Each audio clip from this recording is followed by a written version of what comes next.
Señoras y señores, buenas tardes.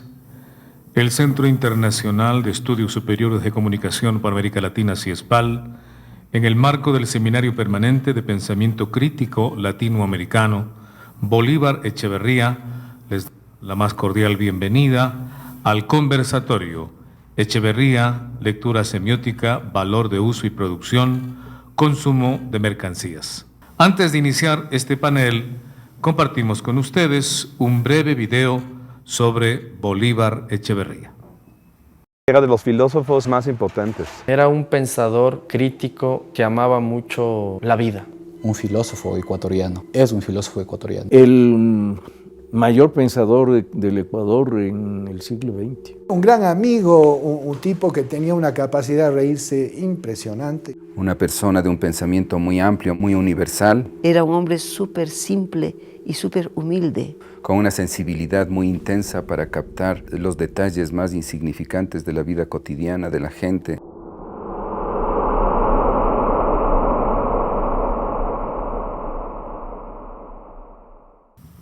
Muy buenas noches con todas y con todos. Qué gusto tenerles nuevamente aquí en una sesión más de nuestro seminario de pensamiento crítico Bolívar Echeverría. Esta noche de hoy el conversatorio tratará sobre la lectura semiótica, en la que abordaremos temas relacionados con el valor de uso, la dimensión producción-consumo de las mercancías, el etos y el mestizaje barroco, y un análisis sobre la contradicción del doble valor, valor de uso y valor.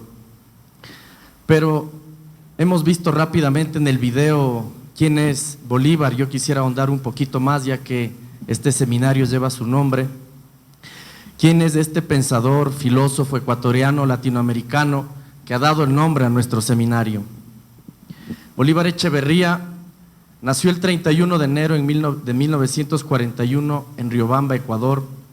Es el segundo hijo de 6 hijos de una familia de tendencia liberal, muy vinculado a través de su padre con gente de izquierda y del Partido Comunista. A sus 6 años de edad, junto a su familia, se mudó a vivir a Quito, en donde asistió al Colegio La Salle hasta sus 14 años, y luego pasó al Colegio Mejía, en donde comenzará un proceso de fuerte politización. Al ser un colegio a donde concurrían estudiantes de todas las clases sociales, desde hijos de lustrabotas hasta niños de la alta burguesía, era un espacio en donde se forjaba una especie de solidaridad, camaradería, que va a repercutir en un fuerte activismo y movimientismo político de cara a las diversas problemáticas políticas y sociales que se vivían en la ciudad o en el país. A partir de los 15 años, cada vez más consciente de las contradicciones económicas y de la importancia de la solidaridad por encima de las diferencias de las clases sociales, comienza a interesarse y actuar políticamente en el marco de las manifestaciones de su colegio o junto a las juventudes socialistas ligadas al Partido Socialista Ecuatoriano. Va a ser en esta temprana edad en que, junto a su activismo y militancia política, Bolívar Echeverría se va a interesar por la literatura de contenido filosófico a partir del libro de Unamuno, que fue un obsequio de su padre, cuyo título es El sentimiento trágico de la vida. Posteriormente, con algunos de sus amigos con los cuales comparte su actividad política, van a impulsar la lectura de autores existencialistas en ese momento en boga, como Albert Camus o Jean-Paul Sartre, al que toman en su momento como el modelo de intelectual a seguir, debido a su profundidad teórica como a su compromiso político con los ideales de izquierda. De Sartre, o Sartre en el terreno filosófico, pasaría luego a profundizar sus estudios en Heidegger, al mismo tiempo que en lo político, junto a su grupo de compañeros y amigos, se inclinarán por la Revolución Cubana, que en esa época derrotaba al dictador pro-norteamericano Fulgencio Batista. Bolívar Echeverría menciona en el libro de Stefan Gandler, que habla sobre su vida y obras, que lo que conecta a Heidegger, filósofo del ser y el tiempo, con la Revolución Cubana, es la radicalidad de su proyecto, el uno en el ámbito filosófico y el otro en el ámbito político. Para aquel entonces, los intelectuales como Echeverría pensaban que América Latina entraba en un proceso revolucionario global, radical, que podría ir más allá de la cultura moderna. Veían venir una revolución a gran escala que implicaba la liberación del imperialismo, la destrucción del capitalismo y con ello la transformación global de la civilización. Entrado 1961, Bolívar Echeverría emprende su viaje a Alemania gracias a una beca del Servicio Alemán de Intercambio Académico. En Alemania, al no poder estudiar en Freiburg con Heidegger, puesto que este profesor se encontraba jubilado, se traslada a Berlín, donde realizará sus estudios en la Universidad Libre de la misma ciudad. Allí conoce a Ingrid Weikert, quien será su primera compañera o pareja, historiadora de las culturas prehispánicas, la cual lo conecta con los escenarios de intelectuales, artistas y bohemios de la capital alemana. En 1963, Bolívar Echeverría se integra a un círculo de discusiones frecuentado por Rudi Dutschke y los futuros exponentes del movimiento estudiantil de Alemania Federal en su fase previa al mayo berlinés del 67 o del 68. En Berlín, Echeverría era considerado como un especialista en los temas relacionados con América Latina, llegando a presidir la Asociación de Estudiantes Latinoamericanos en Alemania, marco en el que realiza un sinnúmero de trabajos, como fue la presentación del libro Los Condenados de la Tierra de Franz Fanon, trabajos con los que poco a poco empieza a adentrarse cada vez más en los problemas que atañen a los países del mal llamado Tercer Mundo. En 1964 conoce a Jorge Kurninsky, con quien editará un pequeño volumen sobre la crítica del antiimperialismo burgués y redacta junto con él unos textos para una colección preparada en ocasión al asesinato del Che Guevara, quien ejercía en Bolívar una gran y fuerte impresión. En estos textos correspondientes a sus 33 años, se puede apreciar ya su interés y conocimiento sobre la teoría marxista.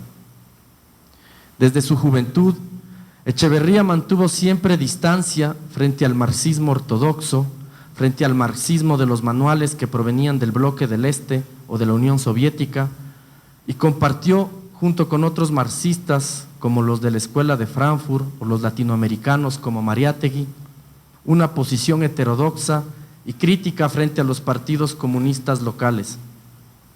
En Berlín se adentrará en el estudio del marxismo de la mano del profesor Lieber hasta 1968, fecha en la que parte hacia la Ciudad de México. En esta gran metrópoli latinoamericana entra en contacto con el profesor Adolfo Sánchez Vázquez de la Universidad Autónoma de México, UNAM, quien lo invita a desempeñarse como profesor adjunto. Si bien Echeverría no fue discípulo de Sánchez Vázquez, comparte plenamente con él gran parte de sus postulados sobre la lectura de Marx. Años más tarde, gracias al apoyo de este distinguido profesor, se va a incorporar a la UNAM como profesor principal. Para 1974, obtiene la cátedra de tiempo completo en la Facultad de Economía para presentar y trabajar la lectura del Capital. Sus clases van a tener tanto éxito y reconocimiento que los estudiantes abarrotan los salones de clases, llegando a tener aulas de hasta 200 estudiantes. En México va a colaborar y a formar parte del consejo editorial de la revista Cuadernos Políticos, en la que participaron intelectuales de renombre internacional como fue Rui Mauro Marini, Carlos Pereira, Adolfo Sánchez Vázquez, Rolando Cordera, Giovanni Arrighi, Elmar Albater, Carlos Monsiváis, Eric Hausbaum, André Gunderfrank, Perry Anderson, Michael Lowy y algunos otros. En 1986 publica en Ediciones Era su primera obra de importancia con el título El discurso crítico de Marx, y al año siguiente, a más de la Facultad de Economía, consigue una cátedra permanente en la Facultad de Filosofía de la misma universidad. A partir de la generación de una de las lecturas más profundas sobre el debate internacional del capital, Echeverría va a edificar su libro Las ilusiones de la modernidad, un cuestionamiento radical de la modernidad capitalista que permite descifrar la compleja ambivalencia que define al siglo XX y XXI en este entrecruzamiento cada vez más amenazante de progreso y devastación. De igual forma, con su mirada crítica y marxista, va a adentrarse en los estudios de la cultura, produciendo dos importantes libros, La definición de la cultura y La modernidad de lo barroco, en donde desarrolla su innovadora reflexión o propuesta sobre el etos barroco, que explora la yuxtaposición entre conquista y resistencia, obra que ha abierto claves de primer orden para comprender la peculiar historia de nuestra versión de modernidad en América Latina como parte de la modernidad capitalista y de su globalización. Sus importantes contribuciones en los campos temáticos del marxismo, la teoría de la cultura, la definición de la modernidad y la interpretación del barroco latinoamericano, va a colocar a Bolívar Echeverría junto a Marini o Mariátegui como uno de los más destacados representantes del pensamiento crítico latinoamericano. Desde su crítica radical a la modernidad capitalista y al barroquismo latinoamericano, derivan polémicas tanto en el campo de las ciencias sociales como debates de política estratégica alternativa que requieren ser identificados y desarrollados para fortalecer las luchas en contra de las distintas adversidades que constituyen lo que hoy día denominamos la crisis civilizatoria. Echeverría, al igual que otro gran pensador como fue Gramsci, comprendió que sin dejar de lado la crítica de la economía política capitalista, es indispensable como latinoamericanos irrumpir también en el mundo de la cultura, ya que es en esta esfera donde se produce de forma automática la reproducción ciega y sorda del sistema imperante. En lo concerniente al tema que nos convoca la noche de hoy, cuando hablamos de analizar la lectura semiótica de Bolívar Echeverría, hacemos referencia no solo al estudio de las diversas formas de producción y consumo de los signos y sus significantes, sino también al análisis de la comunicación, comprendida como otra de las importantes dimensiones en el proceso de construcción de nuestras sociedades. Para Echeverría, la relación comunicativa se establece entre dos elementos protagónicos. Por un lado, el elemento activo o agente emisor o productor, y por otro lado, el elemento pasivo o agente receptor, descifrador o consumidor. La información en el proceso comunicativo se convierte en producción y consumo de distintos tipos de signos.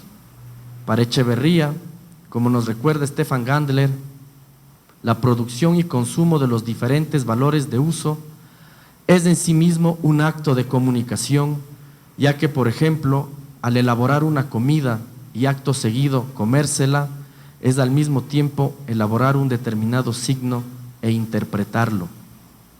En las relaciones sociales, producir implica proponer a otro un valor de uso determinado. Consumir va a ser entonces interpretarlo o validar ese valor de uso propuesto por la producción o por quien lo produce. La apropiación de la naturaleza y su transformación en producto, objeto o mercancía termina siendo de esta manera significativa o cargada de significado. Transformar en algo significativo las cosas, nos dice el filósofo, no es discrecional ni arbitrario. La construcción cultural consiste justamente en la capacidad de los seres humanos de poder crear constantemente una nueva materia con la cual vamos configurando nuestra identidad social. Somos lo que hacemos o somos lo que decimos. Si bien en el caso de la comunicación o del lenguaje, su realidad es inmaterial, puesto que nos llega a partir de sentidos como la vista o el oído, no por ello es intangible, ya que la forma de los objetos comunicativos determina una manera de relacionarnos y considerarnos unos a otros, es decir, una manera de vivir en sociedad. En todo objeto práctico, nos dice Echeverría, puede distinguirse lo que en él hay de satisfactor apropiado para una determinada necesidad, sea esta material o inmaterial. La misma forma del objeto o mensaje es la que permite al productor o emisor llevar a cabo su intención de transformar al consumidor. Junto al plano de la expresión y al plano del contenido, tiene lugar otro plano igualmente decisivo, que es el que podemos llamar el de donación de forma o el de conversión, que se produce gracias a la producción e interpretación del código que transita entre el emisor y el receptor. Todo mensaje nunca es puro, nos dice Echeverría. Siempre hay en él la marca reconocible de una preferencia, de una tendencia, de una postura con la que se busca dotar de sentido a las distintas formas de expresiones significativas, sean estas materiales o inmateriales. Todos los objetos, nos dice Echeverría, son significativos en la medida que están dotados de una determinada forma con la cual se busca dar un sentido concreto. Aquí se repite. Entonces, va a ser entonces a partir de la producción y consumo de signos y significados que Echeverría reformula los planteamientos del materialismo histórico a partir de la semiótica. Esta sería la piedra de toque de su teoría materialista de la cultura. Los planteamientos de Bolívar Echeverría nos permiten pensar cómo la construcción de nuestra identidad se constituye a partir de la interacción con el conjunto material, tanto de objetos concretos como de los simbólicos, con los que se garantiza la reproducción de una forma específica de sociedad.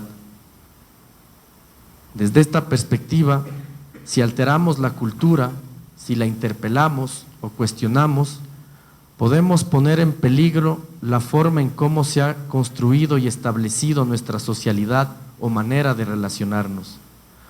Son estos espacios casi siempre de excepcionalidad, en donde tiene cabida o cobra sentido lo político, comprendido como una dimensión social en la que una colectividad se permite cuestionar, modificar o decidir sobre el tipo de organización de los asuntos de la vida diaria en la que se cultiva su identidad o su forma de vivir.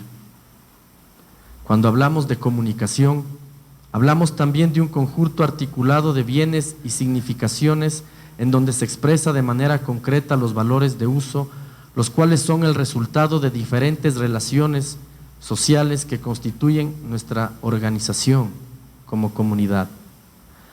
El cultivo de la identidad comprende la esfera de la producción y del consumo, así como el conjunto de normas y reglas sociales, usos y costumbres con los que se modela la sociedad. Como todo animal, el ser humano persiste en la forma de su existencia, al ejercer cotidianamente y de cierta manera este llamado momento de la producción y del consumo. Lo interesante a la hora de confrontarse con el capitalismo es poder, como sociedades, reconfigurar los procesos y los usos de esos objetos o significantes con los que se configura nuestro modo de vida en sociedad. Como seres humanos, no podemos olvidar que somos nosotros los que debemos modelar nuestra forma de existencia, somos nosotros los llamados a crear y reinventar procesos siempre renovados de otros tipos de codificación que nos permita configurar de otra manera nuestra socialidad. Políticamente, somos nosotros los llamados a no perpetuar automáticamente una identidad social que reproduce y naturaliza modelos excluyentes de dominación o explotación. Como podemos apreciar, existe en Bolívar Echeverría desde sus diversas entradas, ya sea desde el marxismo, la cultura o la crítica a la modernidad existente, la necesidad de llevar a cabo una apuesta sobre lo posible, sobre aquello que debe presionar y empujar para traspasar las fronteras de eso que el ethos realista o el sistema imperante nos plantea ahora como imposible. Si bien para Ernest Bloch el futuro se presenta como la categoría dominante o por dominar, Para Bolívar, junto con Benjamin, por el contrario, es el presente el que viene cargado de posibilidades redentoras y emancipadoras. Para estos dos autores revolucionarios, el presente cuenta ya con todas las capacidades de generar y proveer aquello que puede y debería ser, es decir, mayor democracia, mayor equidad, mayor emancipación, bienestar.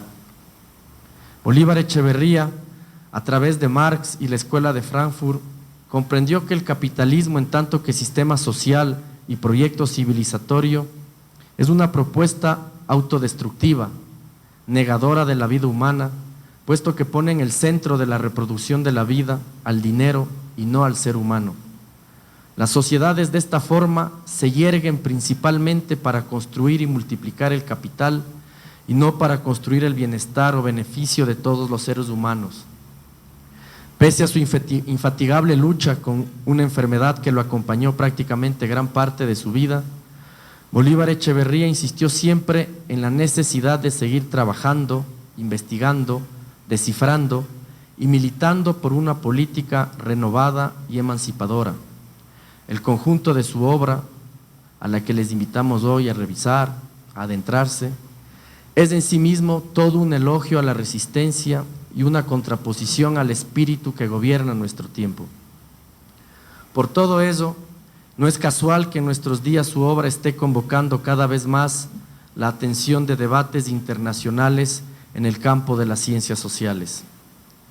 Con esto voy a dar paso ya a los compañeros de la mesa. Muchas gracias por su atención. Y antes, quisiera recordarles algunos de los principales reconocimientos del autor que presentamos hoy. Bolívar Echeverría obtuvo el Premio Nacional a la Docencia en México en 1997, obtuvo el Premio Pío Jaramillo Alvarado en Flaxo, Quito, 2004, obtuvo el Premio Libertador al Pensamiento Crítico en Caracas, 2007, y en diciembre de 2008 fue nombrado profesor emérito por la Universidad Nacional Autónoma de México.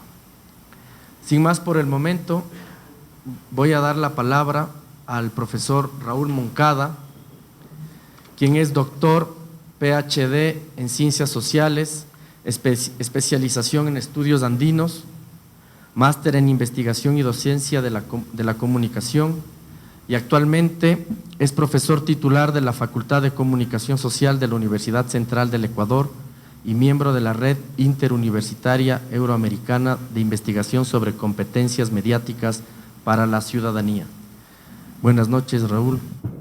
Me honra compartir con ustedes algunas reflexiones sobre el pensamiento de Bolívar Echeverría. Lo voy a hacer desde mi triple condición: comunicador, músico y andino. El nombre de la conferencia se llama La lectura semiótica de Bolívar Echeverría sobre el valor de uso y la dimensión producción-consumo de las mercancías, y tiene las tres partes que ya lo mencionó Julio Peña. Vamos en primer lugar con el etos y el mestizaje barroco. Una cultura y su etos proyectan a los seres humanos a la vida, les dota de sentidos de pertenencia y les permite ocupar el mundo de modo original, estar presente en los espacios públicos, interculturales y privados de la modernidad capitalista dentro de un contexto histórico determinado. Hay matrices culturales que producen espacios y formas de comunicación no instrumental como las que existen en Latinoamérica.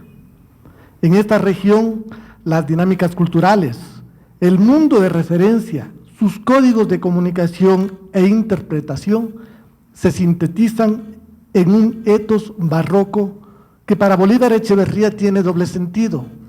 El primero evoca el significado de abrigo o morada. El segundo sentido del etos barroco es que conjunta el concepto de uso, costumbre o comportamiento automático, es decir, una presencia del mundo en nosotros que nos protege de la necesidad de descifrarlo a cada paso, con el concepto de carácter, personalidad individual o modo de ser, es decir, una presencia de nosotros en el mundo que lo obliga a tratarnos de cierta manera. Echeverría explica desde un enfoque semiótico la comunicación y significación de las culturas de la región. Este autor analiza la contradicción del doble valor de la mercancía sobre la base de los aportes que Marx expone en su obra El Capital, para lo cual identifica 4 características que ustedes ven en pantalla. Primero, el valor de uso remite a la utilidad de la mercancía orientada a satisfacer una necesidad al ser humano. Segunda, tiene un valor de cambio. Es una mercancía que se intercambia por otro.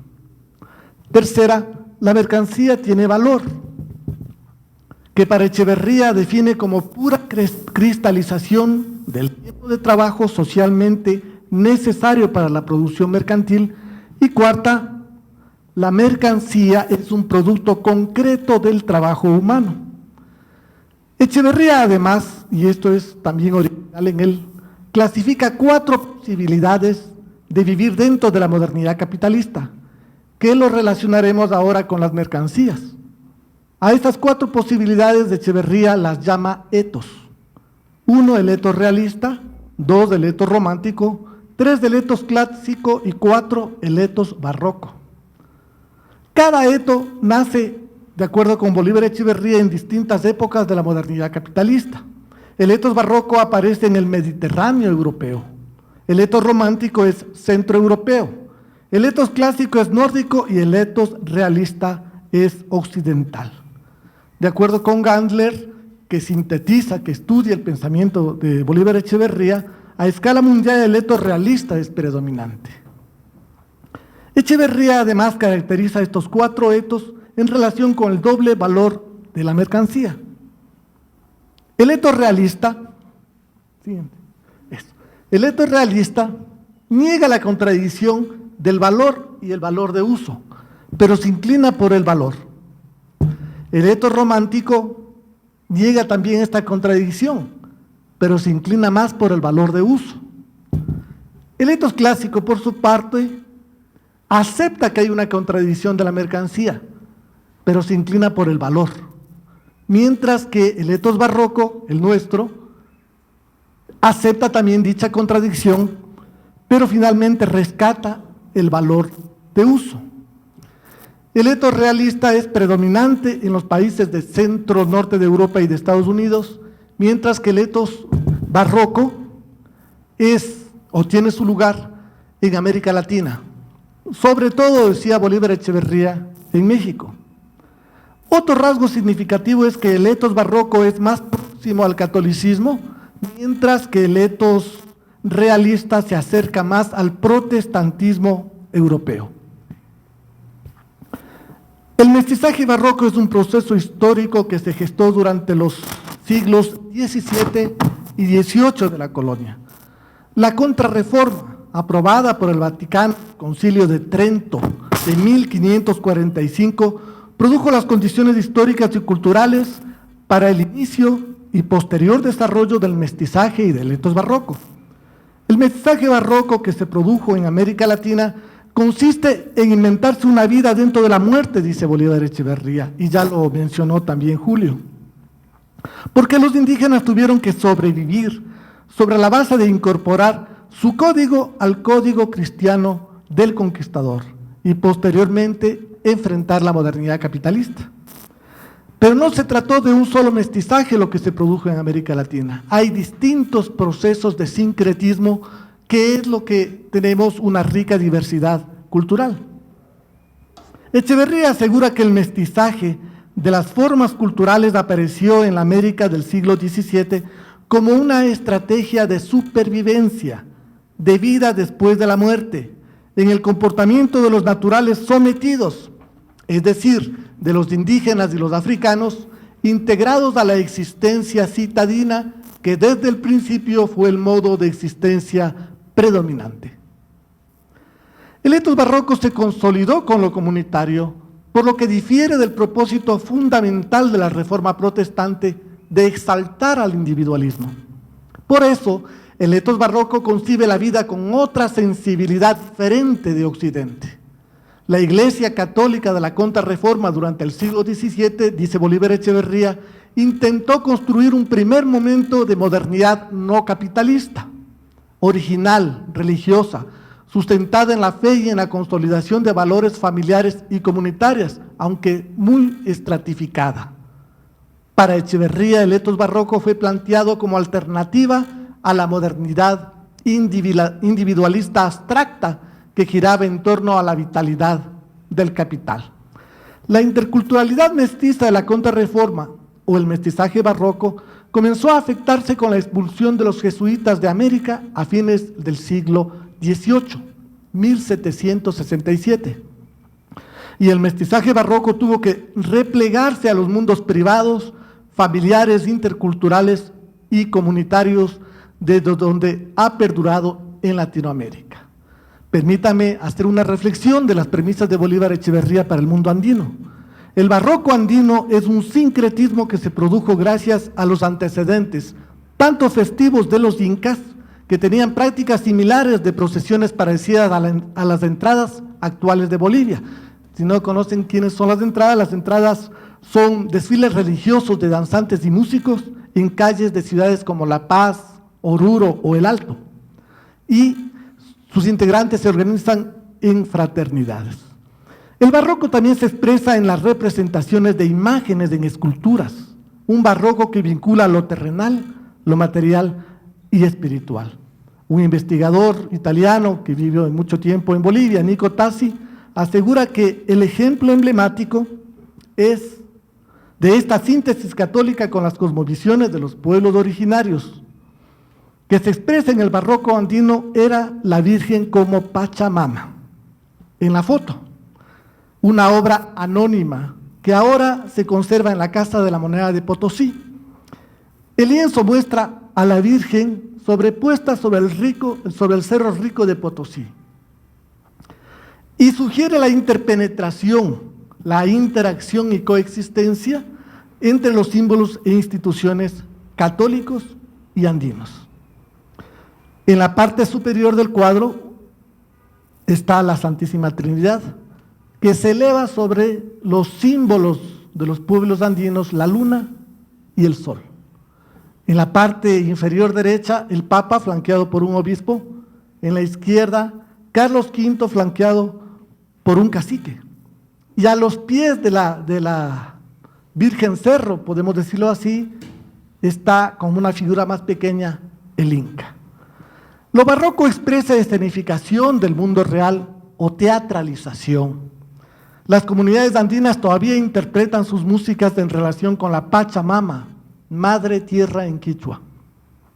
Echeverría asegura que en todo tipo de representaciones, incluso en aquellas que no necesitan directamente de un escenario, como la estetización poética, por ejemplo, el arte barroco le importa enfatizar lo teatral, lo escenográfico.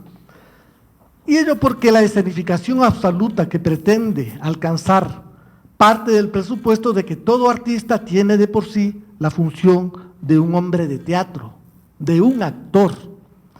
Echeverría asegura, por tanto, que en esencia el pintor, el poeta del barroco, serían hombres de teatro.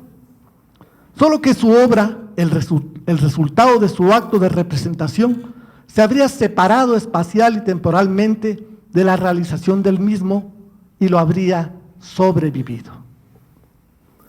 Del mundo andino extraigo ejemplos de instrumentos que se relacionan hoy día con el mestizaje y la escenificación barroca. Existen instrumentos y música para distintos rituales que simbolizan o escenifican la interacción entre seres humanos y de los seres humanos con la naturaleza. En la fotografía, una bocina, un instrumento aerófono de la familia de las trompetas, elaborado de cacho vacuno y de otros materiales.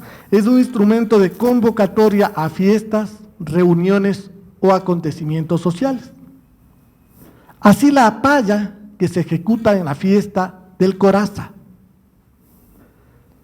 Los rondadores en faenas agrícolas y de enamoramiento.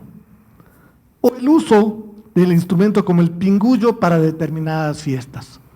En la foto, un pinguñero se acompaña de un pequeño tambor y pone la música a los danzantes en el carnaval de Amaguaña. Eso queda en el Valle de los Chillos, al oriente de Quito.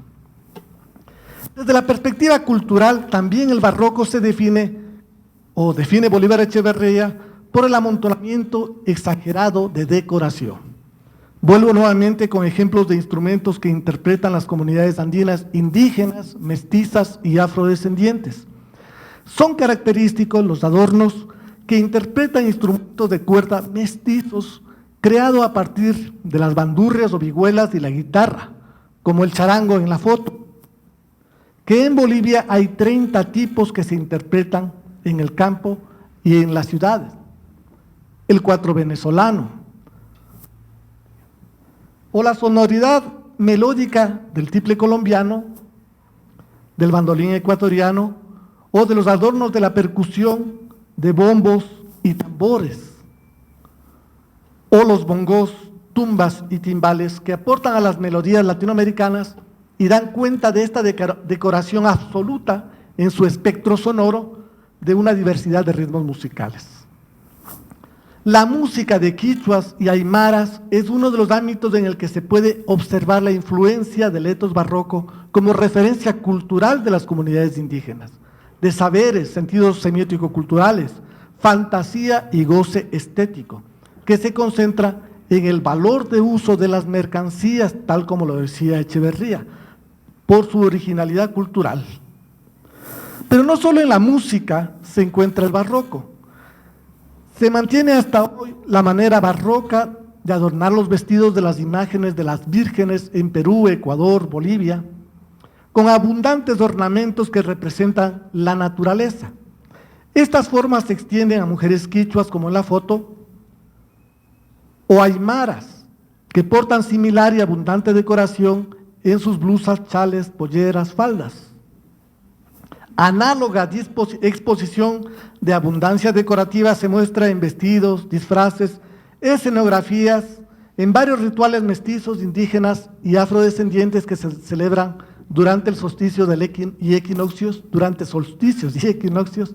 Por ejemplo, en la foto, una escenificación del pase del niño en Cuenca. En segundo lugar, reflexionaremos el análisis semiótico de Echeverría sobre la dimensión producción-consumo de mercancías en el capitalismo. Antes de abordar las premisas semióticas de Bolívar Echeverría, sobre esta dimensión, permítame una breve introducción respecto a la comunicación. La comunicación en su relación con la realidad y con los sujetos ha desatado distintas perspectivas de análisis, a partir de la pregunta, ¿qué es lo que se comunica? ¿La realidad entendida como un ámbito independiente de la voluntad humana sería entonces comunicación objetiva?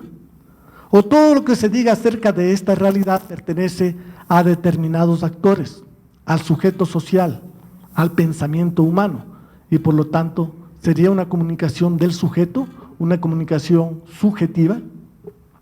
Lo irrefutable es que el lenguaje, tal como también señala Echeverría, cumple un papel determinante en este proceso, porque contiene los significados acerca de cualquier cosa en la realidad, que se difunden comunicacionalmente. El debate se centra en identificar cómo el lenguaje y su significación pertenecen a concepciones de sectores sociales. Marx trabajó la tesis, el punto de vista de clase determina el punto de vista del sujeto sobre la realidad. Me suscribo en la concepción de que el lenguaje pertenece al sujeto social, al ser humano.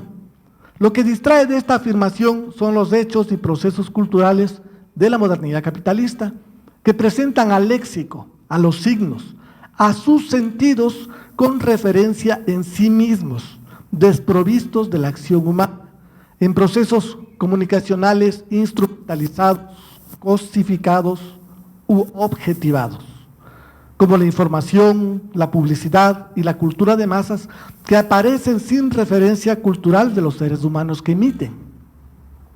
Los significados circulan en la sociedad mediante distintos medios, entre ellos los masivos y el Internet, y justifican acciones, creencias, puntos de vista, moralidades para crear halagos, privilegiar objetos, atacar adversarios.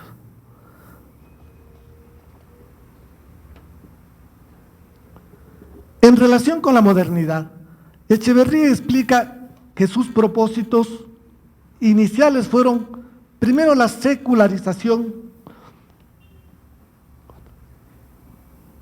o impedir la presencia pública de la divinidad o de la Iglesia en los poderes económicos y políticos de la sociedad.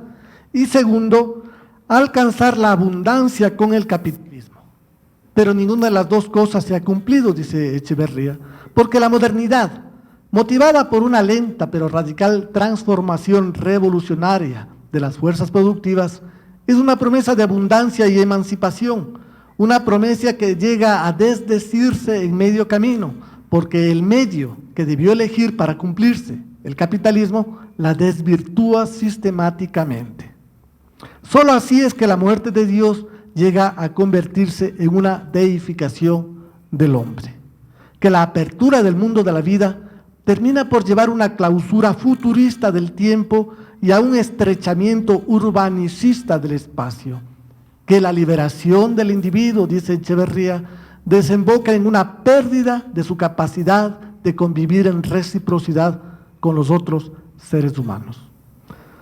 Para Echeverría, la semiótica de la vida social se realiza tanto en la dimensión del lenguaje, oral, verbal, escrito, solamente es un ejemplo acá, como en la dimensión producción, consumo. En estas dos dimensiones existen significaciones a partir de procesos de comunicación e interpretación, pero son dimensiones de la vida social que tienen su propia existencia. La producción-consumo se relaciona con productores y consumidores de bienes o mercancías, mientras que el lenguaje se produce en el ser humano que realiza procesos verbales con objetos comunicantes, oral, escrito o audiovisual. Echeverría dice, la tesis que apoyamos no afirma solamente que el proceso de producción-consumo de objetos prácticos contiene un momento semiótico, o lleva consigo, o va acompañado de un proceso de comunicación. Más allá de eso, la tesis de Echeverría afirma que entre el proceso de producción-consumo de objetos prácticos y el proceso de producción-consumo de significaciones hay una identidad esencial. En esta ocasión nos detendremos en el análisis semiótico de la dimensión producción-consumo de Echeverría. Para lo cual, este autor ecuatoriano aplica los elementos y funciones de la comunicación de Jacobson. Este modelo tiene 6 elementos y cada uno de los elementos tiene una función, por lo tanto hay 6 elementos y 6 funciones. Y aquí viene lo que reflexionábamos. Cuando la comunicación en este proceso de producción-consumo de mercancías se centra en el comunicador o productor, también le llama Echeverría, la función es propositiva. Cuando se centra en el interpretante o consumidor, la función es asuntiva. Y cuando se centra en el código, la función es metasignificadora. Las 3 tienen que ver con el sujeto, con los actores, con el sujeto social.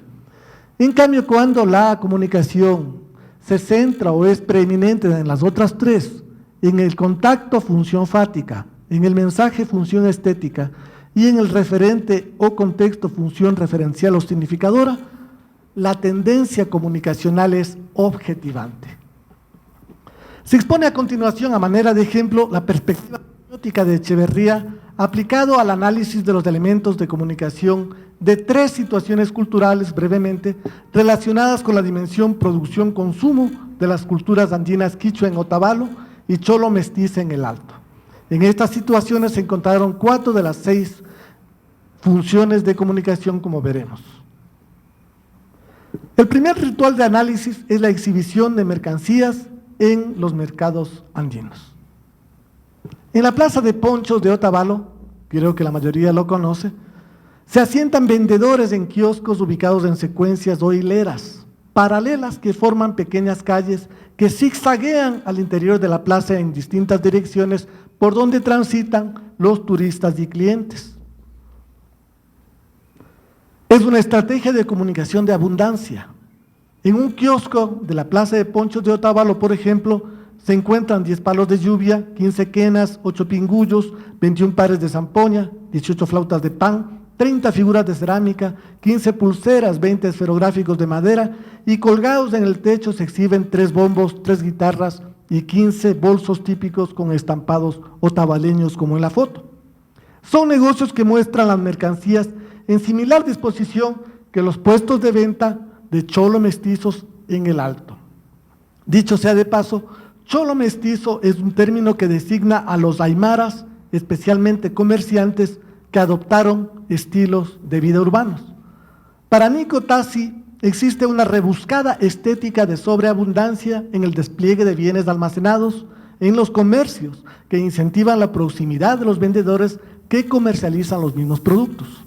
La abundancia sensacional y gozosa generada por la presencia de un alto número de productos en un contexto socialmente marginal parece crear una exhibición de riqueza que atrae a los clientes.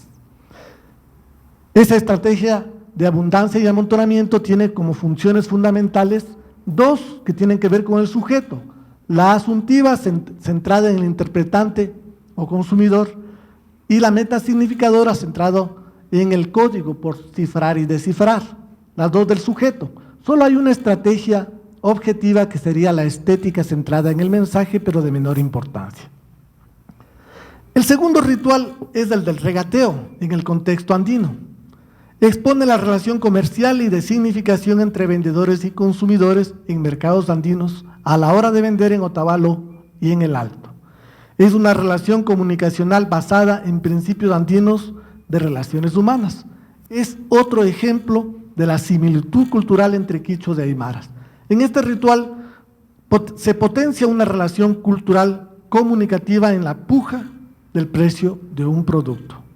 Es un evento que varía si el consumidor es turista, nacional o extranjero, o miembro de la comunidad de los comerciantes de estas comunidades. Para los turistas el precio es alto, mientras que para el resto, amigos, vecinos, parientes, el precio es menor. Y se produce la reciprocidad, el valor andino que retribuye favores, intercambios de mercancías, créditos en magnitudes similares de entrega y devolución por otros favores entre los miembros de una cultura.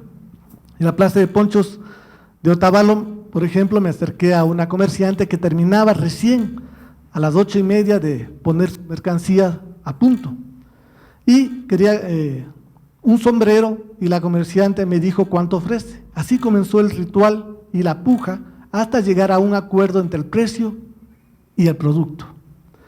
Una vez que le entregué el dinero, ella me entregó la mercancía, y con el dinero de la mano, la comerciante se santiguó y dijo: ojalá usted tenga una buena espalda. Esta es una actitud comunicacional que da cuenta de la relación entre seres humanos y la fe religiosa de los comerciantes y de los dos con las mercancías. Comunicacionalmente, las funciones fundamentales en el ritual del regateo son la propositiva, centrada en el comunicador o comerciante, y la asuntiva, centrada en el interpretante o consumidor. Finalmente, el tercer ritual que expondremos brevemente es el del equeco. Es otro ejemplo que simboliza procesos de significación, producción, consumo, una figura muy popular en los sectores comerciantes cholo mestizos del Alto y del resto de Bolivia.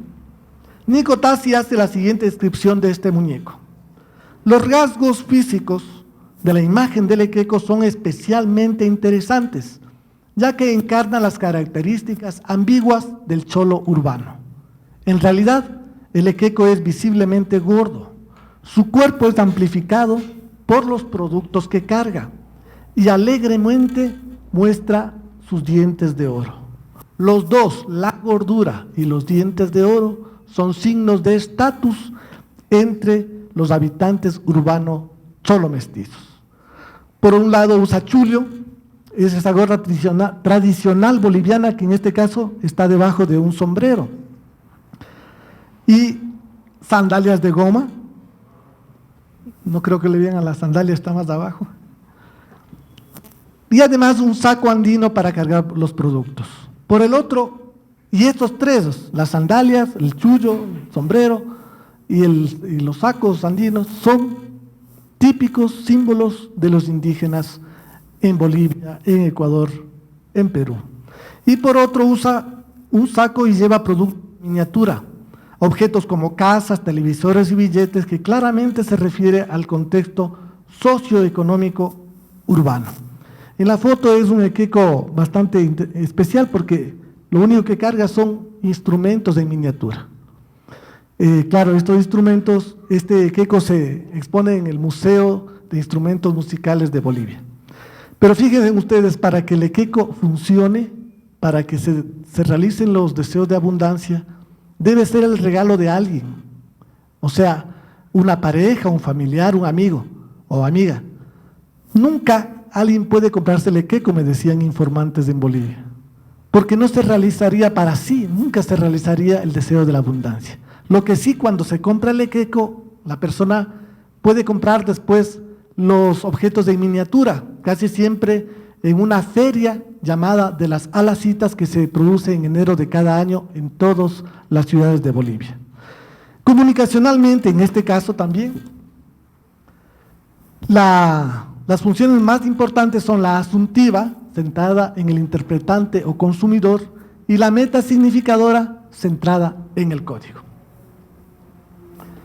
Por último, en tercer lugar, veremos la contradicción del doble valor de uso y el valor de trabajo socialmente necesario de las mercancías a partir, repetimos, de la lectura semiótica de Echeverría.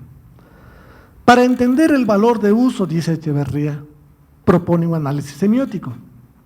Lo semiótico, al mismo tiempo que pertenece o que permanece en lo práctico, deja de confundirse con ello y se constituye como un proceso especial, nos dice Bolívar Echeverría, un proceso purificado de producción, consumo de significaciones. Puede decirse por ello, afirma Echeverría, que el ser humano, en tanto que es el animal político, es también el animal dotado de lenguaje. También dice Echeverría, el animal semiótico o el animal de comunicación. Para Echeverría, el valor de uso, como forma natural de la reproducción social, se orienta a la vida, al disfrute y deleite, mientras que el valor puramente económico expresa la cantidad del tiempo de trabajo humano que se usa en promedio para la producción de un cierto bien o mercancía y que genera ganancia de acumulación del capital o plusvalor. Ya lo dijo también Marx en su obra El Capital. El valor no lleva escrito sobre la frente lo que es. Antes bien, de cada producto del trabajo hace un jeroglífico.